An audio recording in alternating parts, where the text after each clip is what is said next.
Richard एक businessman है। एक सुबह रिचर्ड अपने ऑफिस जा रहा था। वो बहुत जल्दी में था। तभी उसने एक मॉन्क को देखा जो एक बेंच पे बैठ के मेडिटेशन कर रहा था। रिचर्ड मॉन्क के पास रुका और उसने मॉन्क से ये बोला कि तुम यहाँ दिन भर बैठे रहते हो और कुछ भी नहीं करते, ये तो टोटली वेस्टेज ऑफ टाइम है। मॉन्क मुस्कुराया और उसने बोला, मैं तो अपना काम कर रहा हूँ जैसे तुम कर रहे हो। रिचर्ड बोला कि ये भी कोई काम है? तुम्हारे लाइफ का कोई पर्पस नहीं है, हम दोनों अलग है। मॉन्क ने बोला, हाँ ये तुमने ठीक कहा, हम दोनों काफी अलग है। और फिर मॉन्क ने रिचर्ड से पूछा, तुम इतने जल्दी में क्यों हो? रिचर्ड ने जवाब दिया, क्योंकि मुझे ऑफिस लेट नहीं पहुंचना। फिर मॉन्क पूछता, अच्छा ऑफिस लेट क्यों नहीं पहुंचना? रिचर्ड ने जवाब दिया, क्योंकि उसको एक मीटिंग में जाना है और वो मीटिंग नहीं मिस कर सकता। मॉन्क ने वापस उससे पूछा कि मीटिंग क्यों नहीं मिस कर सकते? रिचर्ड ने जवाब दिया, क्योंकि अगर मीटिंग मिस हुई तो उसका एक बहुत बड़ा ऑर्डर कैंसिल हो जाएगा, जिससे उसकी कंपनी लॉस में जा सकती है, और अगर वो ऑर्डर ले लेता है तो उसकी कंपनी का बहुत ज्यादा फायदा होगा। मॉन्क पूछता, अगर तुम्हें ऑर्डर मिला और कंपनी को फायदा हुआ तो उससे क्या होगा? रिचर्ड ने जवाब दिया, अगर कंपनी का फायदा होगा तो मेरा भी काफी प्रॉफिट होगा। अब मॉन्क पूछता, उससे क्या होगा? रिचर्ड ने जवाब दिया, उससे मैं और रिच बनूंगा।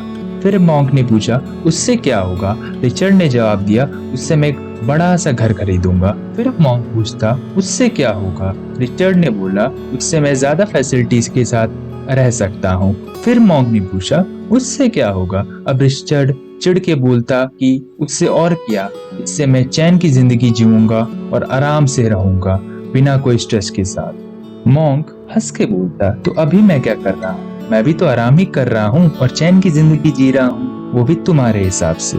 रिचर्ड ये सुनकर शॉक हो जाता। मॉन्क मुस्कुरा के बोलता, तुम इतनी मेहनत सिर्फ आराम करने के लिए कर रहे हो और मेरे को देखो, मैं तो बिना कुछ किए ही आराम कर रहा हूँ, ये भी तुम्हारे हिसाब से। पर ये गलत है। हम दोनों का एक पर्पस है लाइफ का, हम दोनों अलग अलग हैं। तुम्हारा पर्पस है सक्सेसफुल बिजनेसमैन बनना और एक बड़ा सा घर खरीदना, और दूसरी तरफ मेरा पर्पस है गॉड की वर्शिप करना और तुम्हारे जैसे लोगों को रास्ता दिखाना। दोनों का ही काम आसान नहीं। Both have the purpose but different, both have the work but different. At the end of the day हम दोनों को ही सोना होता है। We are same but different also. So what is purpose? Purpose वो फीलिंग है, वो गोल है, वो ऑप्टिमिस्टिक थिंकिंग है। इसके लिए एक इंडिविजुअल हार्ड वर्क करता है, लर्न करता है, जो चीज उसको हमेशा ड्राइव करती है, जिस चीज से वो हमेशा मोटिवेट रहता है, वो उसको अपना गोल बना लेता है और तब तक मेहनत करता है जब तक वो उस गोल को अचीव न कर ले। बहुत से लोगों को अपनी लाइफ का पर्पस मिल जाता है, बहुत से लोगों को नहीं मिलता। वो अपनी लाइफ के काफी साल सिर्फ पर्पस ढूंढने में ही निकाल देते हैं। यही 3 प्रकार के लोग आते हैं। पहले, जिनको अपना पर्पस मिल जाता है और वो अपने पर्पस के ही पीछे भागते रहते हैं। वो लाइफ को जीना ही भूल जाते हैं, जैसे कि रिचर्ड, जो सिर्फ काम में ही लगा रहता, अपने पर्पस में ही लगा रहता। वो लाइफ की ब्यूटीफुल मोमेंट्स एंजॉय करना ही भूल गया था।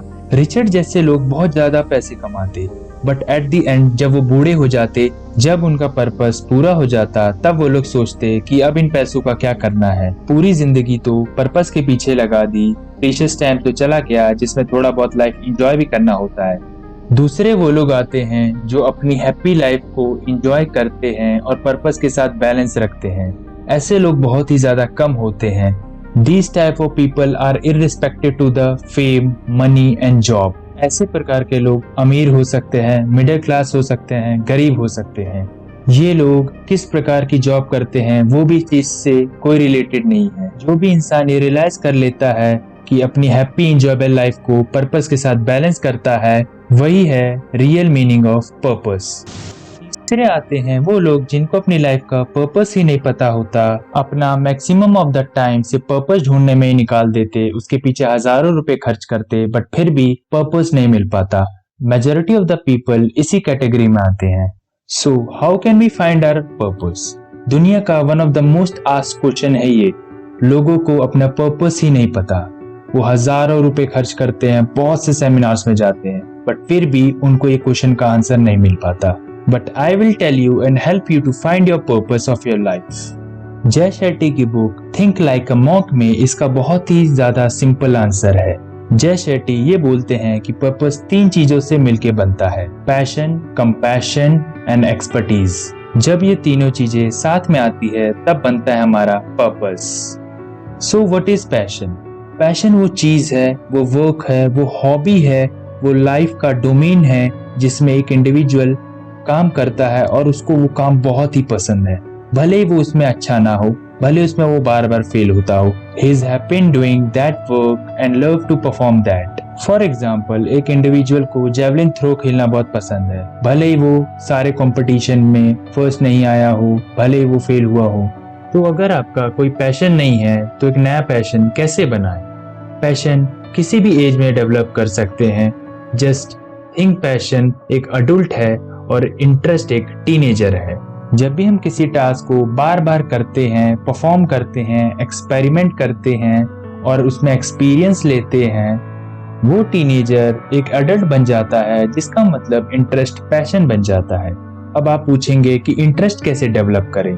सिंपल सा आंसर है, जैसे कि इंटरेस्ट एक टीनेजर है वैसे ही क्यूरियोसिटी एक बेबी है। आपका पैशन डेवलप होता है इंटरेस्ट से और आपका इंटरेस्ट डेवलप होता है क्यूरियोसिटी से। सो शुरुआत हमेशा क्यूरियोसिटी से होती है। So always try new things, always explore new hobbies. तभी ये बेबी टीनेजर बनेगा, फिर एक अडल्ट बनेगा, जिसका मतलब क्यूरियोसिटी इंटरेस्ट बनेगी और इंटरेस्ट पैशन। बट सिर्फ पैशनेट होना ही काफी नहीं है। यहीं पे आ जाता है कंपैशन। अब व्हाट इज कंपैशन? कंपैशन वो वर्क है, वो हॉबी है जिससे आप किसी और इंडिविजुअल की हेल्प करते हो। आप जब भी कोई काम करते हो, कोई भी ऑक्यूपेशन का, हमेशा अपने आप काम से किसी और इंडिविजुअल की लाइफ में एक वैल्यू ऐड करते हो। कुछ लोगों को ये पता होगा, कुछ लोगों को ये नहीं पता होगा। हर इंडिविजुअल पैसा कमाना चाहता है, सक्सेसफुल बनना चाहता है, एंड दैट्स ओके। बट आप ट्राई करो कि आप अपने काम से, अपने हॉबीज से ज्यादा लोगों के लाइफ में वैल्यू ऐड करो। जस्ट लाइक मैं ये वीडियो बना रहा हूँ, मैं भी चाहता हूँ कि मैं भी एक बड़ा यूट्यूबर बनूं, बट मैं ये भी चाहता हूँ कि मैं अपनी नॉलेज ज्यादा से ज्यादा लोगों तक पहुंच जाऊं, मेरी वीडियोस देख के लोग नॉलेज गेन करें और वही मैं अपनी व्यूअर्स के लाइफ में वैल्यू ऐड करता हूँ। मेरा पैशन है नॉलेज इकट्ठा करना और मेरा कंपैशन है उसी नॉलेज को अपनी वीडियोस के जरिए सब तक पहुंचाना। तीसरा है एक्सपर्टीज। इसका मतलब सिंपल सा है, आप एक टास्क, एक हॉबी या फिर कोई भी वर्क बड़े ही आसानी से कर लेते हो, वो भी प्रिसीजन के साथ। उस चीज में आप एक्सपर्ट हो।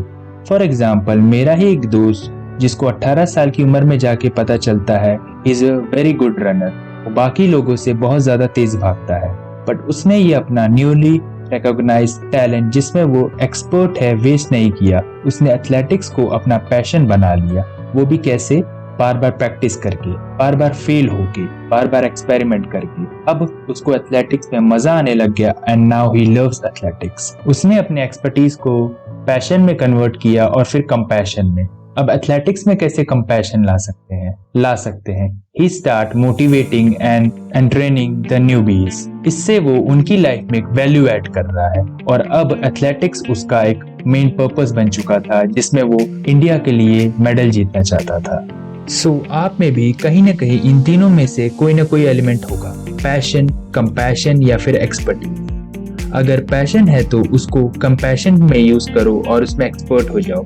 अगर आप कोई कंपैशनेट काम करते हो जिसमें लोगों की मदद होती है, तो फर्स्टली आप उसको अपना पैशन बनाओ, जस्ट प्रैक्टिसिंग इट, एंड अपने आप उसमें एक्सपर्ट हो जाओगे, आप वो अपना काम पसंद करने लग जाओगे। बट अगर तीनों में से कोई भी एलिमेंट ना हो तो then start from curiosity, then interest, then passion, और आप उसमें इतनी प्रैक्टिस करो, इतने एक्सपेरिमेंट करो कि आप उसमें एक एक्सपर्ट बन जाओ।